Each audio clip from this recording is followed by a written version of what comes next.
જૂનાગઢ મહાનગરપાલિકા હાલમાં બહુ ઝડપી સિમેન્ટના રોડ બનાવે છે, પરંતુ આ સિમેન્ટ રોડ 1 મહિનો અથવા 2 મહિના બાદ પાછો તોડવામાં આવે છે, કારણ કે કાં તો ગટરનું કનેક્શન જોડેલ ન હોય અથવા તો કોઈ ગટર ભરાઈ ગયેલી હોય ત્યારે આ રોડ તોડવામાં આવે છે,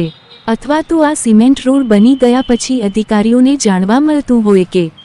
પાણીની મેનલાઇન જોડતા ભૂલી ગયા છીએ, માટે તત્કાલ આ સિમેન્ટ રોડ તોડી પાડવામાં આવે છે। જોવાનું એ રહ્યું કે મહાનગરપાલિકામાં ક્વોલિફાઈડ એન્જિનિયરો નથી કે પછી ક્વોલિફાઈડ અનુભવી કોન્ટ્રાક્ટરો મળતા નથી, જે હોય તે, પરંતુ અહીં લોકોના રૂપિયા બરબાદ થતા હોય તેવું લાગે છે। હાલનું આ જે રોડ તોડવાનું કામ ચાલે છે એ Zanzarda road ward number 7 Siddhnath મંદિર પાસેનો રોડ નાલંદા એપાર્ટમેન્ટના ખૂણા ઉપરનો આ રોડ તોડવામાં આવી રહ્યો છે। આરસીસી રોડ અમારા જાણ મુજબ ત્રીજી વાર તોડવામાં આવેલ છે, તો હવે પછી આ રોડનું મરામત કામ કોણ કરશે અને એનો ખર્ચ કોને ભોગવવાનો રહે છે એ જૂનાગઢ મહાનગરના કમિશનર સાહેબે જોવાનું રહ્યું।